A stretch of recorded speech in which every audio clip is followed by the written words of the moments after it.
Hepinize selam dostlar. Bugün sizlerle birlikte size evimi tanıtacağım.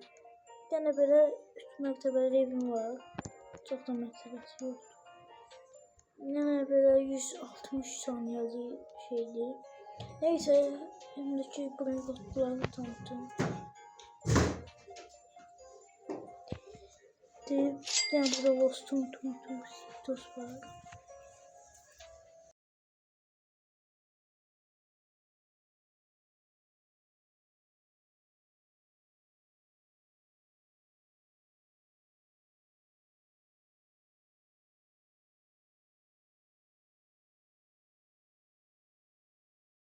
Neyse şuralar geldim.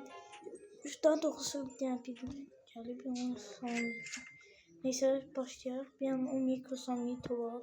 Az kalsın beyazları bitirmiştim. Ben indi paylaşacağım o linkde. Bir de şey burada sesimi de gösterdim.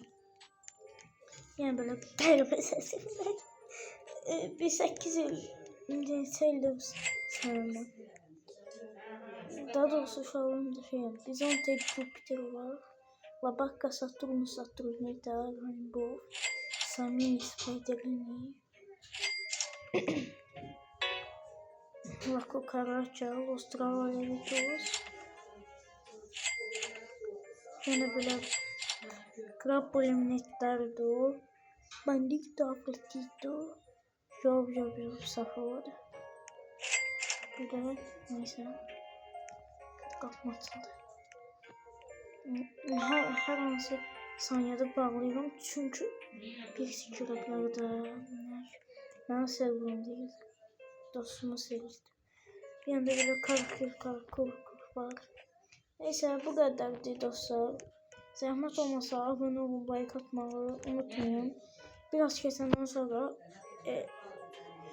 ne bileyim böyle kız böyle 1 saatlik 2 saatlik video çekeceğim. Onu da dostumla çekeceğim. Bu 99 gece stile bölünür. Ne bileyim taco yani stile bölünür taco. Neyse uşaqlar sizi gözləyirəm. Bir də 1000 like atacaq, 1000 like. Baxın, kalkül sizə verəcəm. Yəni aranızdan bir dənəsinə verəcəm. Ona görə də çox hatında, yəni ki anavızın telefonu, bacınızın, qardaşınızın, hər qonağın telefonundan atın. Kimdən çox şey gəlsə adın yazın ki mən şeyəm, yəni mən atmışam bunu, mən bibimin telefonuna atın. Ben sizə dedim. Mən indi baxacağım, sayacağım, yorumlara da baxacağım. Onda dostuma dedim sevgili atsın, mən verəcəm bu 40.